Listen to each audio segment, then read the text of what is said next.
अनदेखी cinema presenting the rake. यह कहानी एक मिथ पर बेस्ड है जिसमें हमें दिखाया गया है द रेक नाम का एक सुपरनैचुरल क्रिएचर है जो कि लड़कियों को हमेशा शिकार बनाता है। द रेक नाम का क्रिएचर इस लड़की को अपने वश में कर लेता है और इससे वो क्या क्या करवाता है। तो चलो कहानी की शुरुआत करते हैं। मूवी की शुरुआत में हमें एक फैमिली को दिखाया जाता है जो क्रिसमस मना रहे होते हैं। इन दोनों बच्चों का नाम बेन और एशले है। ये हमारी कहानी के मेन किरदार हैं। बेन की मदर कैसी बेन को उसके फादर डेविड को नीचे बुलाने के लिए ऊपर भेजती है। बेन अपने फादर डेविड को नीचे बुलाने के लिए ऊपर जाता है। वह अपने फादर के कमरे में नहीं जाता है। वह अपने फादर की बातें सुन रहा होता है। वह कॉल पर किसी जैको मर्फी से बात कर रहे होते हैं। वह किसी बीमारी के बारे में बात कर रहे होते हैं और बेन अपने फादर के कमरे में कुछ अजीब सी तस्वीरें देखता है और तभी डेविड बेन को देख लेता है। वो उस नीचे जाने के लिए बोलता है। टीवी में जो इंसान है वो जैकोब है। वो डेविड को बता रहा होता है द रेक ने भी तुम्हारा नाम लिया है। वो किसी को भी नहीं छोड़ेगा। सब मर जाएंगे, तुम भी मर जाओगे।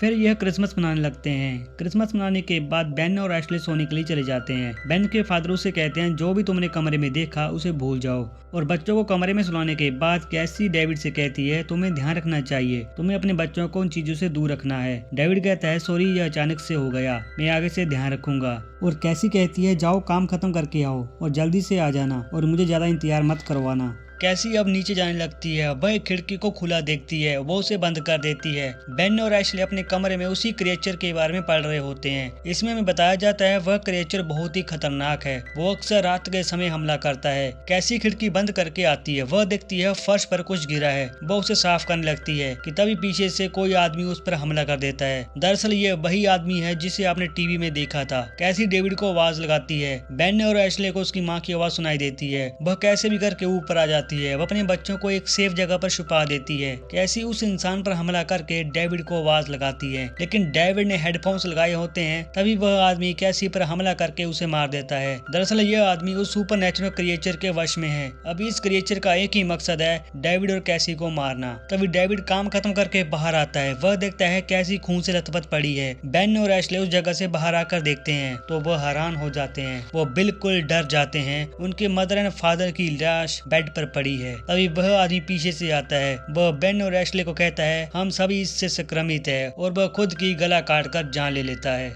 और फिर हमें 20 साल के बाद का समय दिखाया जाता है और हमें एक कपल एंड्रयू और निकोल को दिखाया जाता है और वह अपने घर जा रहे होते हैं। यह अपने घर की साफ सफाई करने लगते हैं। ये काफी समय बाद अपने घर में वापस आए होते हैं। तभी एंड्रयू निकोल से पूछता है तुमने बेन, एशले और माइकल को तो बुलाया है ना। निकोल कहती है वह लोग कल आ रहे हैं। खैर अब रात हो जाती है। यह दोनों अपने कमरे में बैट बॉल खेल रहे होते हैं कि तभी दरवाजे की घंटी बजती है और एंड्रयू आउट हो जाता है और यह दोनों बाहर जाकर देखते हैं। एशले वहां पर पहुंच जाती है। यह तीनों काफी देर तक बातें करते हैं और हमें पता चलता है एशले को डिप्रेशन की बीमारी है। वह इनसे बहुत अजीब तरीके से बात करती है। एंड्रयू इनकी बातें सुनकर वहाँ से चला जाता है। निकोल सामान का रखरखाव कर रही होती है कि तभी निकोल की उंगली में कट लग जाता है और ब्लड की ड्रॉप्स उसके कपड़ों पर पड़ जाती है। एशले उसे साफ करने लगती है कि तभी उसे हेलुसिनेशन होने लगता है, जैसे कि वह क्रिएचर निकोल के पेट पर हाथ फेर रहा हो और एशले डर जाती है और वहां से चली जाती है।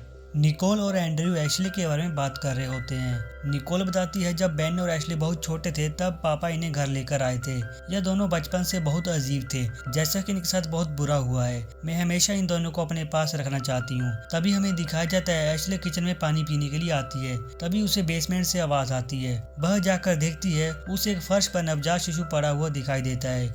दरअसल ये भी उसको हेलुसिनेशन होने के कारण हो रहा है और एशले बहुत डर जाती है। वह बहुत जोर से रोने लगती है। एंड्रयू और निकोल भी जाग जाते हैं। वो बेसमेंट में आकर देखते हैं एशले फर्श पर सर रखकर रो रही होती है। खैर अगली सुबह बेन भी वहां आ जाता है। वह इनके लिए गिफ्ट्स भी लेकर आता है। बेन और निकोल मिलकर बहुत खुश होते हैं। निकोल बेन को एशले के बारे में बताती है। निकोल कहती है एशले कल रात ही यहाँ पहुंची है। वह रात को बहुत अजीब हरकतें कर रही थी, जैसे कि उसे अंधेरे से बहुत डर लगता हो। क्या उसके साथ कुछ बुरा हुआ था? एशले के बारे में सुनकर बेन का मूड खराब हो जाता है और वह वहाँ से चला जाता है। वह उसे बहुत रोकते हैं पर वह नहीं रुकता है। तभी हमें दिखाया जाता है एंड्रयू स्टोर रूम से कुछ सामान लेने के लिए जाता है। एशले खाने के लिए किचन में आती है। वह एंड्रयू से निकोल के बारे में पूछती है। एंड्रयू कहता है वह अपने कमरे में सो रही है। एशले एंड्रयू को कहती है वह जो पहले हुआ था वह पैनिक अटैक था, मैं उसके लिए माफी मांगती हूँ। एंड्रयू एशली से कहता है तुम यहाँ पर निकोल की वजह से हो। मैं नहीं चाहता हूँ कि निकोल को तुम्हारी वजह से कोई प्रॉब्लम हो, इसलिए तुम यहाँ से चली जाओ। एशले को फिर से हेलुसिनेशन होने लगता है। तभी हमें दिखाया जाता है एशले की बॉडी पर बहुत सारे कांटे हैं और उसे आईने सामने में वही क्रिएचर दिखता है। एशले यहाँ से जाने की तैयारी करती है। वह वहाँ से जा रही होती है, तभी उसे निकोल रोक लेती है।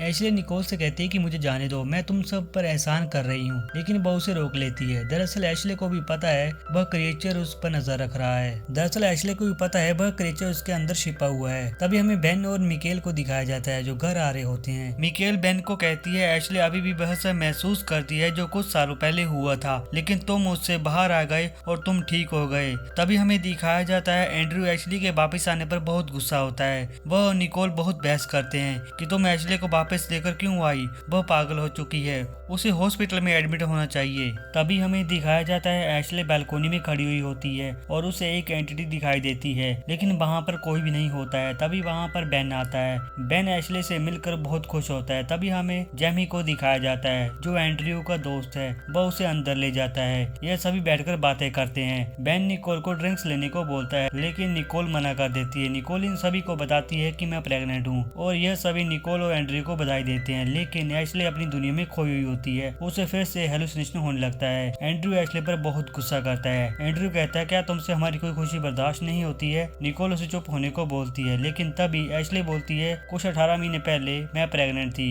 मेरा बच्चा ठीक से बना नहीं था, डॉक्टर ने मुझे अबॉर्शन कराने को बोला था और मेरा बच्चा पीसेस में मेरे शरीर से बाहर आया था, जैसे कि किसी ने मेरे अंदर की जान निकाल ली। और एंड्रयू यह बातें सुनकर और भी गुस्सा होता है। मिकेल और निकोल फ्रूट जूस पीने लगते हैं और यह सभी एंजॉय करने लगते हैं। बेन एशले के पास जाता है। एशले बेन से कहती, बेन क्या तुम भूल गए जो हमारे पेरेंट्स के साथ हुआ था? वह सब क्या था? वह कोई बीमारी नहीं थी, वह कुछ भूतिया था। मुझे लगता है अब भी वह हमारे अंदर है, वह मुझे परेशान करता है। बेन एशले की बातें सुनकर कहता है मैंने सोचा कि तुम ठीक हो रही हो, लेकिन तुम अभी भी वहाँ फंसी हुई हो। एशले कहती है इस घर में कुछ न कुछ अजीब है, मुझे लगता है इस घर में हमारे अलावा भी कोई और रह रहा है। मुझे उसकी आवाजें सुनाई देती हैं। तुम्हें जो दरेक की बीमारी है पर नहीं बदलेगी। बेन वहाँ से चला जाता है। तभी एशले को जंगल में खुद की परछाई दिखाई देती है। वह उसका पीछा करती है और उसे आवाजें लगाती हैं कि जो कोई भी है वो सामने आए। उसे वही अपनी परछाई में क्रिएचर दिखाई देता है और एशले उसे देखकर डर जाती है और वह जोर जोर से चिल्लाने लगती है। तभी बेन बॉक्स में अपने फादर का रेडियो देखता है और उस रेडियो में उसके फादर की आवाज रिकॉर्ड है। वह अपने फादर की आवाज सुन रहा होता है कि तभी उसमें से एक शैतानी पंजा बाहर आता है और बेन वहीं पर गिर जाता है। निकोल और मिकेल बेन को हॉस्पिटल ले जाती हैं। तभी हमें सीन दिखाया जाता है जिसमें बेन और एशले दोनों उस शैतान के वश में हैं। तभी बेन को होश आ जाती है। वह उन्हें गाड़ी वापस घर की ओर घुमाने को बोलता है। एंड्रयू और जेमी बेन और एशले के बारे में बात कर रहे होते हैं। एंड्रयू कहता है बेन और एशले दोनों पागल हो चुके हैं और एक तरफ मेरी बीवी निकोल जो उनके पीछे पागल है, वह तो सगे भाई बहन भी नहीं है। तभी एंड्रयू कहता है मैं वॉशरूम जाके आता हूँ। जेमी सिगरेट पीना चाहता है, लेकिन उसका लाइटर गाड़ी में होता है। वह लाइटर लेने के लिए जाता है। वह सिगरेट पी रहा होता है कि तभी उसे अपनी गर्लफ्रेंड की गाड़ी वहाँ दिखाई देती है। दरअसल उसने उसे वहाँ भी बुलाया होता है। वह आसपास देखता है, वह आसपास नहीं होती है। वह उसे कॉल करता है। उसे स्टोर रूम की तरफ फोन की रिंग सुनाई देती है। वह वहाँ जाकर देखता है। वह हैरान हो जाता है। उसे उल्टी होने लगती है। वह देखता है किसी ने उसकी गर्लफ्रेंड की बॉडी को बुरी तरह नोचा होता है। दरअसल ये उस क्रिएचर का ही काम है। तभी वह क्रिएचर इस पर भी हमला कर देता है। तभी हमें दिखाया जाता है बेन और निकोल घर वापिस आ रहे हैं। मैंने तुम सबको झूठ बोला था, मुझे कभी डरावे सपने आने बंद ही नहीं हुए। बेन कहता है एशले खतरे में है, उस घर में कुछ न कुछ है, हमें वापस पहुंचना होगा। वह शैतान एशले के बच्चे को भी अपने जैसा बनाना चाहता था, इसलिए एशले ने अपने बच्चे को मारा था। एंड्रयू वॉशरूम से बाहर आता है। निकोल का एंड्रयू को मैसेज आता है। वह कहती है एशले को ढूंढो, वो कहाँ है। एंड्रयू बहुत गुस्सा होता है। तभी बेसमेंट से आवाज आती है। वह जाके देखता है किसी ने ड्रिंक्स की बोतलों को नीचे गिराया होता है और उसे वहाँ वही क्रिएचर दिखाई देता है और एंड्रयू वहाँ से भागने लगता है, लेकिन वो अपने तेज नाखूनों से उसके गले की नस काट देता है और एंड्रयू वही मर जाता है। और यह तीनों घर पहुंच जाते हैं। यह एंड्रयू और एशले को आवाज लगाते हैं, मगर कोई भी आवाज नहीं देता है। मिकेल बेन को बैठने को बोलती है। वह निकोल को बर्फ लाने को बोलती है। निकोल बर्फ लेकर आती है। बेन अपनी नेक को बर्फ से हील करने लगता है और मिकेल बाहर चली जाती है। वह फोन से किसी से बात कर रही होती है कि तभी वह क्रिएचर वहां पर आ जाता है। वह मिकेल को भी मार देता है। वह उसके चेहरे को बुरी तरह नोच देता है। निकोल बेन को पूछती है क्या तुम्हें एशले पर पूरा भरोसा है। बेन कहता है वह गलत नहीं है, इस घर में कुछ न कुछ अजीब है। निकोल कहती है मैं अपने इस बच्चे को दुनिया में जरूर लेकर आऊंगी, चाहे मुझे अपनी बहन को ही छोड़ना पड़े। निकोल कहती है मैं भूल जाऊंगी कि एशले मेरी बहन है। निकोल बेसमेंट में जाकर देखती है, उसे वहाँ एंड्रयू की डेड बॉडी मिलती है। बेन उसे वहाँ से चलने के लिए बोलता है और जैसे ही ये बाहर का दरवाजा खोलते हैं, बाहर इन्हें मिकेल की डेड बॉडी मिलती है और बेन मिकेल को मरा हुआ देखकर टूट जाता है। निकोल उसे अंदर जाने को बोलती है। ये अंदर चले जाता जाते हैं। निकोल कहती है हमें यहाँ से निकलना होगा, लेकिन बेन उसे छिपने को बोलता है और कहता है आवाज मत करना। तभी हमें एशले को घर से बाहर दिखाया जाता है। एशले सीधा स्टोर रूम की तरफ जाती है। वह देखती है वहाँ पर एंड्रयू की डेड बॉडी पड़ी है और निकोल पुलिस को कॉल लगा देती है। एशले को वही क्रिएचर दिखाई देता है। वह उसे मारने के लिए जाती है। दरअसल उसे बेन के अंदर वही क्रिएचर दिखाई देता है, इसलिए उसे वह मारने के लिए दौड़ती है, लेकिन वह बेन होता है और बेन उसे गोली मार देता है। एशले उसे बताती है वह तुम्हारे अंदर भी है। तभी एशले मर जाती है और वहाँ निकोल आ जाती है।